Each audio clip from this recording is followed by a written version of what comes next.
तो हेलो दोस्तों, वेलकम है आप लोगों का हमारे चैनल पे। कैसे हैं आप सभी? ठीक है।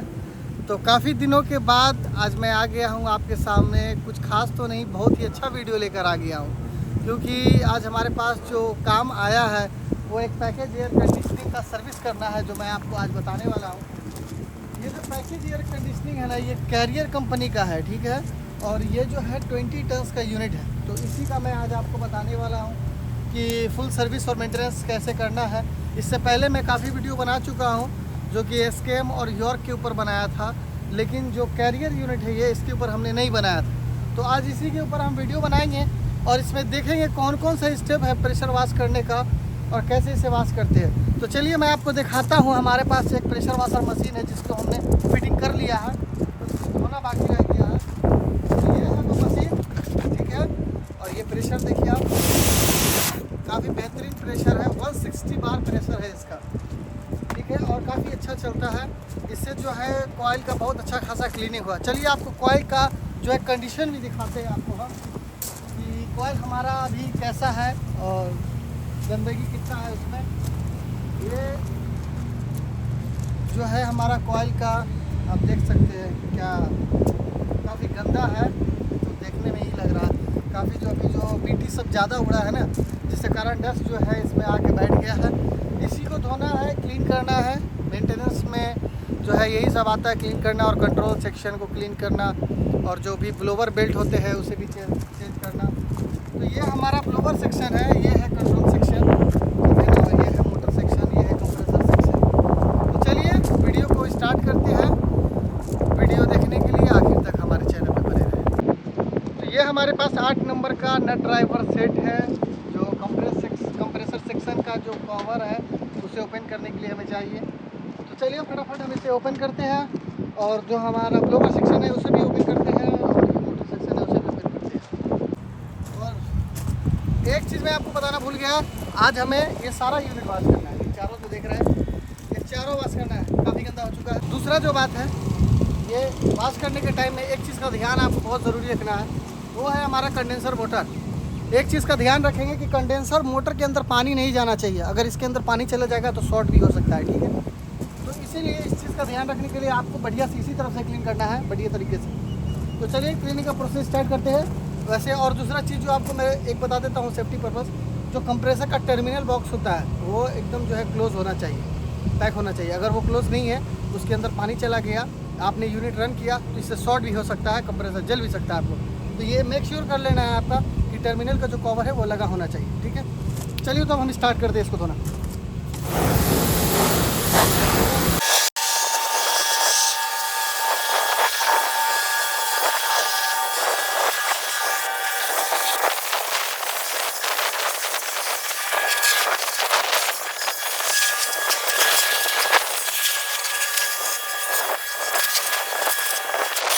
अंदर की तरफ से वाश हो गया है, बाहर की तरफ से वाश कर रहे हैं। अब देखिए कितना गंदा इसमें निकल रहा है, इसका कोई जवाब ही नहीं।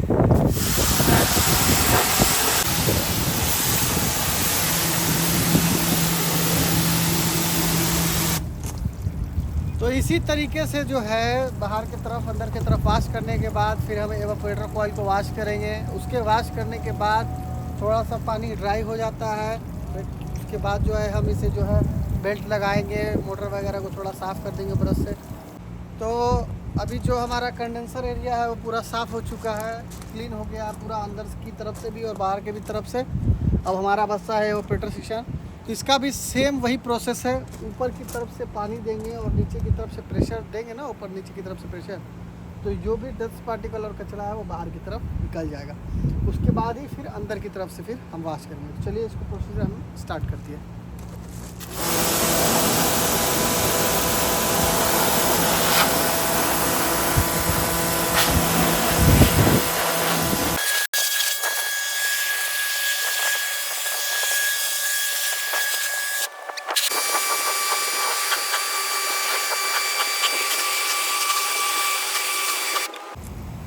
तो जैसा कि आपको बताए थे ये सारा यूनिट को वॉश करना है, तो एक एक करके हमने सारा यूनिट को वॉश कर लिया। तो आइए मैं आपको दिखाता हूँ जो हमारा यूनिट वॉश हुआ है उसका कैसा है, ठीक ठाक है यार।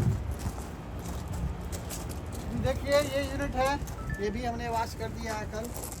और ये देखिए काफ़ी जो है क्लीन हो गया है यूनिट, ठीक है ना।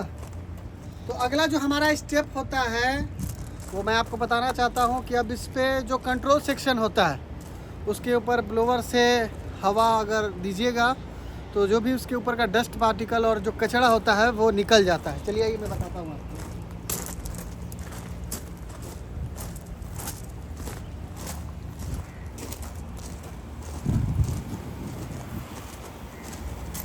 ऑलरेडी हम ब्रेकर को ऑफ कर लिए हैं। ये इसका ब्रेकर है, ठीक है, आप देख सकते हैं। ब्रेकर नीचे ऑफ होता है, ऊपर ऑन होता है, ये ऐसे लिखा हुआ है, इंडिकेशन भी इसमें। और कभी भी यूनिट पे काम करें तो पावर को ऑफ करके ही काम करें, क्योंकि ये जो पावर होता है काफ़ी ख़तरनाक होता है। ये यूनिट का जो पावर सप्लाई है वो 380 है, आप समझ रहे होंगे हमारी बात। ये 380 है, 220 भी आता है, ठीक है ना। तो जिसके कारण क्या है ना कि हाई वोल्टेज होता है। अब पावर ऑफ नहीं करेंगे, बाई चांस ऐसा कुछ मिस्टेक हो गया तो फिर जान से भी जा सकते हैं। तो ये इसका कंट्रोल सेक्शन है, जैसा कि यहाँ पे लिखा है इलेक्ट्रिकल सेक्शन। हम इसे कंट्रोल सेक्शन भी बोलते हैं क्योंकि यहीं से सारा चीज़ कंट्रोल होता है, ठीक है। तो चलिए हम इसे ओपन करते हैं, इस कवर को।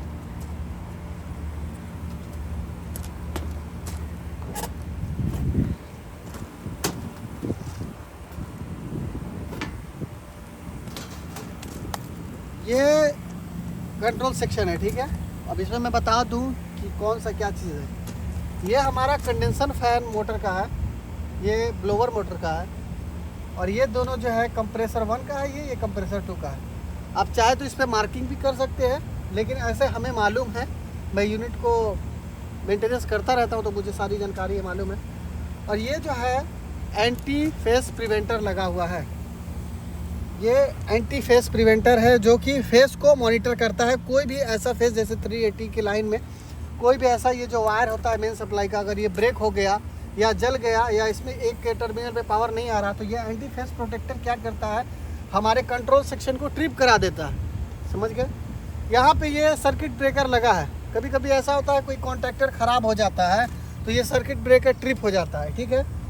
इसमें जो दो चीज़ और बताना है आपको, एक तो ट्रांसफार्मर लगा हुआ है जो 220 वोल्टेज से 24 वोल्ट में कन्वर्ट करता है, और दूसरा जो है ये प्रोटेक्टर लगा है, कंप्रेसर प्रोटेक्टर। तो ये जो है ये खास करके इसी यूनिट के लिए डिज़ाइन किया गया है, इसी कंप्रेसर के लिए डिज़ाइन किया गया है कि जो कंप्रेसर का मैक्सिमम एम्पियर होता है ना, अगर वो मैक्सिमम एम्पियर से ऊपर जाता है तो ये कंप्रेसर ट्रिप हो जाएगा। उसके लिए पीसीबी कार्ड छोटा लगा होता है जिसमें high pressure low pressure switch का कनेक्शन होता है। तो चलिए ये कंट्रोल है हमारा, ज़्यादा खास बड़ा तो कुछ है नहीं, ठीक है ना। अब इस पर हम ब्लोवर से थोड़ा क्लीन करेंगे इसको कि जो गंदगी है वो सफाई हो जाए। हमने ऑलरेडी ब्लोवर सेट कर लिया है, और इसकी सफाई जो है इस तरीके से करेंगे कि जो सारी कचरा निकले।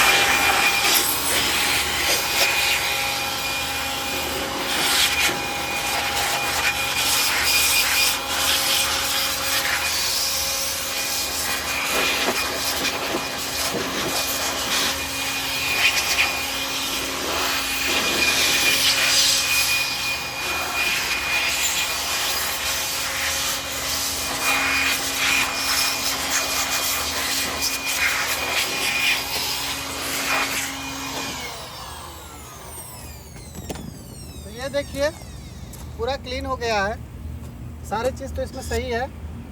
और दूसरा जो हमारा काम होता है ना वो रेफ्रिजरेंट को चेक करना और ब्लोवर मोटर के बेल्ट को चेक करना। तो ऑलरेडी हमने ब्लोवर मोटर के बेल्ट को पहले ही चेक किया है, वो सही है। तो हम इसमें जो चेक करना है वो हम कंप्रेसर का रेफ्रिजरेंट चेक करेंगे, क्योंकि मेंटेनेंस का दौरान होता है कि जब आप हर 4 मंथ पे जो मेंटेनेंस करते हैं क्लीनिंग वाला, तो उस पर आपको रेफ्रिजरेंट कंप्रेसर के अंदर देखना मैंडेटरी होता है। ऐसे तो आप एम्पियर से पता कर सकते हैं कि आपके सिस्टम के अंदर रेफ्रिजरेंट है या नहीं, लेकिन फिर भी हर 4 महीने के अंदर जो है आपको रेफ्रिजरेंट के अंदर रेफ्रिजरेंट पता करना पड़ता है, ये कंप्रेसर के अंदर, ठीक है ना। तो चलिए इसको क्लोज करते हैं, या इसको भी हम ओपन ही रहने देते हैं। हम कंप्रेसर में गेज को इंस्टॉल करेंगे और उसके बाद यूनिट को रन करने के बाद चेक करेंगे कि हमारा कंप्रेसर में कितना रेफ्रिजरेंट है। 2 चीज़ अभी हमारे हाथ में है। सबसे पहला तो ये मैनीफोल्ड गेज है, जो आप सभी बढ़िया से इसका नाम जानते हैं, इसको मैनीफोल्ड गेज बोलते हैं। और दूसरा ये है क्लैम मीटर, जैसे आपको मालूम है इससे एम्पियर चेक करते हैं, बहुत सारा चीज़ें इसमें, वोल्टेज भी चेक करते हैं, ओम्स भी चेक करते हैं, एम्पियर भी चेक करते हैं, कंटिन्यूटी भी चेक करते हैं, सारा चीज़ इसमें चेक करते हैं। और ये हमारा है हाई साइड और ये है लो साइड, ठीक है ना। तो अब हम सिस्टम के अंदर इसको इंस्टॉल करके चेक करेंगे हमारा रेफ्रिजरेंट कितना है। तो गेज जो है हमने इंस्टॉल कर दिया है, जैसे ये गेज है, और ये ब्लू वाला जो होता है ये लो साइड के लिए है, और रेड वाला जो है वो हाई साइड के लिए। तो रेड वाला आपने देखे कंप्रेसर के डिस्चार्ज है, ये इसके हाई साइड पे हमने इंस्टॉल कर दिया। और ब्लू वाला है वो लो साइड के लिए, तो इसने हमने लो साइड पे इंस्टॉल कर दिया। लेकिन जैसा कि आप लोगों को मालूम है कि R22 का जो स्टैंडिंग प्रेशर होता है वो 150 PSIG होता है।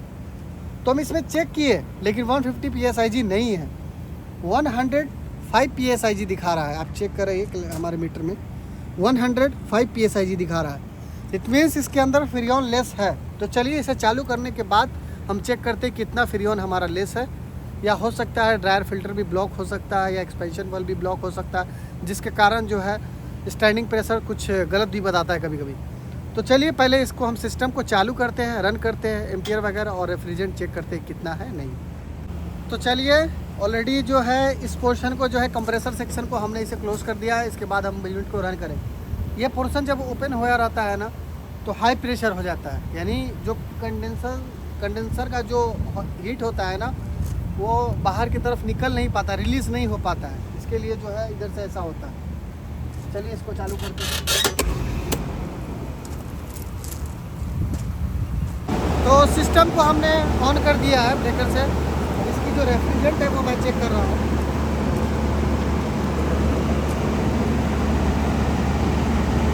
रेफ्रिजरेंट हमारा 50 PSIG है, ओके, जो कि हमारा सक्शन लाइन पे शो हो रहा है वो 50 PSIG है। तो गैस इसमें थोड़ा हमको 10% और चाहिए, तो हम इससे फुल 60 करेंगे, ठीक है। ऐसे गैस चार्जिंग का भी प्रोसीजर आप लोगों को मालूम हो जाएगा।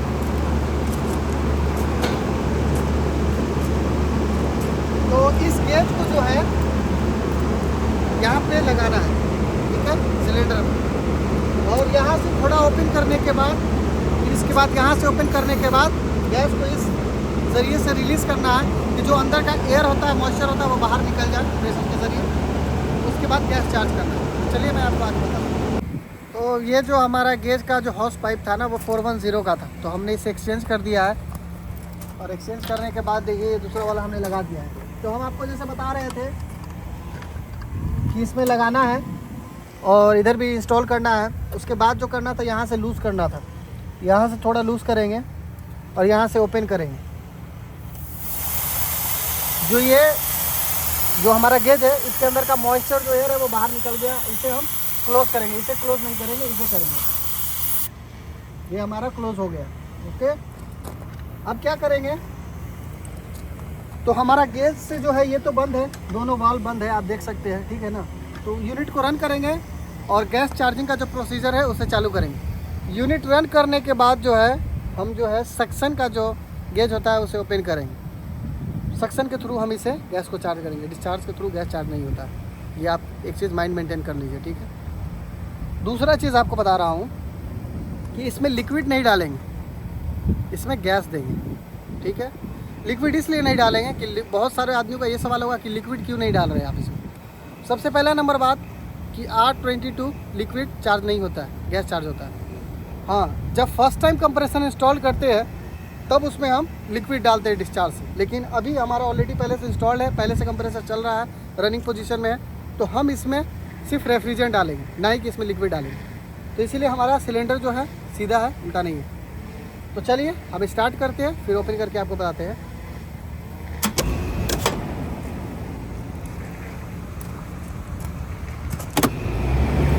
तो हमारा यूनिट रन हो गया है।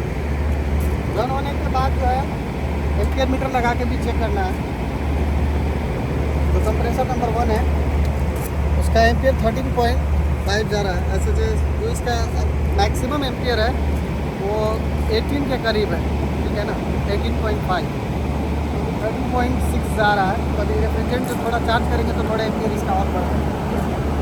तो ऑलरेडी हमारा सिलेंडर ओपन था, हमने आपको बताया कि लो साइड का गेज ओपन करना है, तो इसको 60 करेंगे। आइए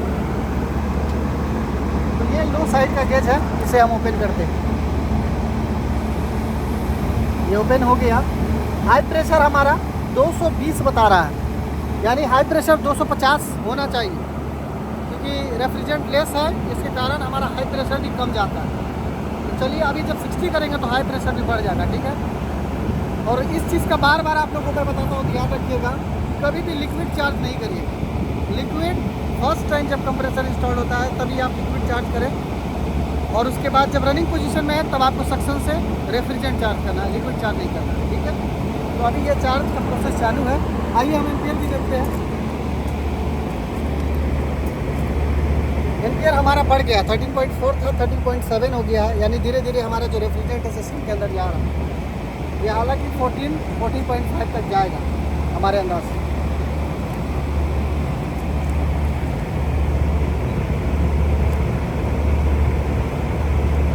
$13.8 हुआ है, 7 हो रहा है, इस तरीके से बढ़ रहा है, यानी अभी रेफ्रिजरेंट चार्ज हो रहा है। तो आइए पूरा रेफ्रिजरेंट चार्ज हो जाता है तो फिर मैं आपको बताता हूँ।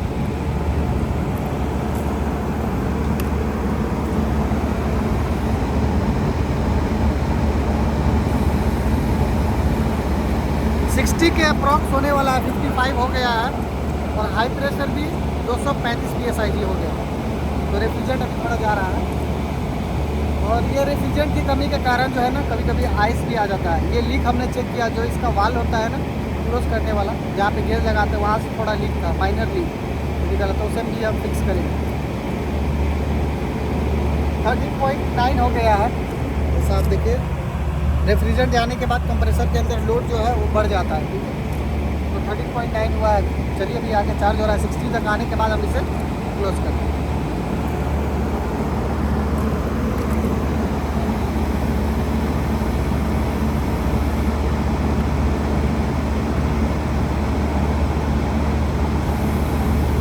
माइनर बाकी है, लगभग हो गया है।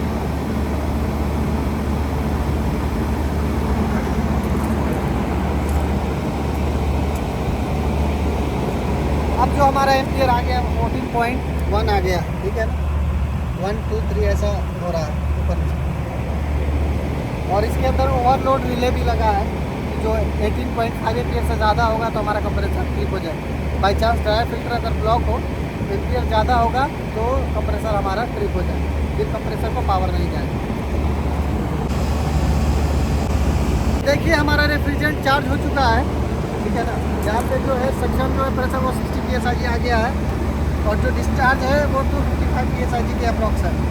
तो अब हम क्या किए, सक्शन वाले को क्लोज किए हैं, और उसके बाद हमें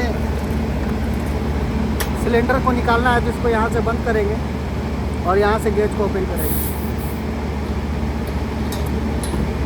चलिए हमारा चार्ज हो गया रेफ्रिजरेंट। इसमें 2 कंप्रेसर है, दूसरा कंप्रेसर हमारा सही है, क्योंकि वो एम्पियर से ही पता चल जाएगा। दूसरे कंप्रेसर का एम्पियर जो है 13.9 है, 13.8 है, ऐसे आ रहा है, लेकिन उसका भी हम चेक कर सकते हैं, ठीक है ना। ये फर्स्ट वाले का आ रहा है 14.3, यानी 1 एम्पियर 2 एम्पियर का फ़र्क है। तो चलिए दूसरे वाले का भी चेक कर लेंगे हम। तो इस तरीके से हमारा मेंटेनेंस जो है वो कंप्लीट होता है इस यूनिट का। और जो बताया कि वहाँ पे जो वाल्व पे लीक था उस पर हम थोड़ा सा टेफ्लॉन लगाने के बाद उसको टाइट करेंगे, नहीं तो रबर डालने के बाद टाइट करेंगे। इसी तरीके से जो लीक होता है तो कंप्रेसर में जो है जलने का संभावना ज़्यादा हो जाता है। तो ये हमारा हो गया मेंटेनेंस कंप्लीट। बस इसी तरीके से मेंटेनेंस होता है और कुछ है तो नहीं इसमें। और इसकी वायरिंग भी, कंट्रोल वायरिंग के भी बारे में मैं आपको बताऊँगा एक दिन, बहुत जल्द इसकी पूरा वीडियो जो है मैं आपको बना के देने वाला हूँ। बहुत ही आसान है इसका वायरिंग, कुछ नहीं है, यानी बहुत ही शॉर्टकट है। बस कॉन्टैक्टर है, 4 कॉन्टैक्टर है, प्लस पॉइंट ट्रांसफार्मर है और थर्मोस्टेट है, बस और कुछ नहीं है, ठीक है। और 2 कंडेंसर फैन मोटर है, 1 ब्लोअर मोटर है, 2 कंप्रेसर, बस यही, और कुछ है नहीं इसमें। और इसकी कंप्लेन भी मैं बताऊंगा आप लोगों को कि कभी कभी ऐसा होता है ना कि ड्रायर फिल्टर ब्लॉक हो जाता है, तो कंप्रेसर क्या होता है, हाई प्रेशर हो जाता है। तो इसके अंदर हाई प्रेशर स्विच लगा, जिसके कारण कंप्रेसर ट्रिप हो जाता है, यानी 350 PSIG से ऊपर जाता है जब हमारा कंप्रेसर, तो कंप्रेसर ट्रिप हो जाएगा। यानी 350 PSIG अगर डिस्चार्ज लाइन के अंदर अगर आ गया तो हमारा कंप्रेसर ट्रिप हो जाएगा, जलने से बच जाएगा। ये हमारा सेफ्टी पर्पस के लिए यूज होता है। दूसरा सेक्शन में होता है लो प्रेशर स्विच। अगर 30 psi से नीचे आ जाए या 25 psi से नीचे आ जाता है तो हमारा कंप्रेसर ट्रिप हो जाता है, यानी लेस रेफ्रिजरेंट होने के कारण हमारा कंप्रेसर ट्रिप हो जाता है। अगर 30 psi से ऊपर होता है तो हमारा कंप्रेसर चलता है, लेकिन उसमें थोड़ी थोड़ी आइस भी आती है। तो ये चीज़ है, मेंटेनेंस में ज़्यादा कुछ होता नहीं, बस नहीं होता। यही आज के लिए मैं आपको बताने वाला हूँ, इतना ही काफ़ी है। फिर नेक्स्ट वीडियो में आपको कंट्रोल वायरिंग के ऊपर बताऊँगा और कुछ टूल्स के बारे में भी आपको मैं जानकारी देने वाला हूँ। तो हमारे साथ वीडियो देखने के लिए आपका बहुत बहुत शुक्रिया, और इससे बेहतर वीडियो बनाने का मैं कोशिश करूँगा और इससे अच्छा इन्फॉर्मेशन भी आपको देने का कोशिश करूँगा। World of HVAC, thank you.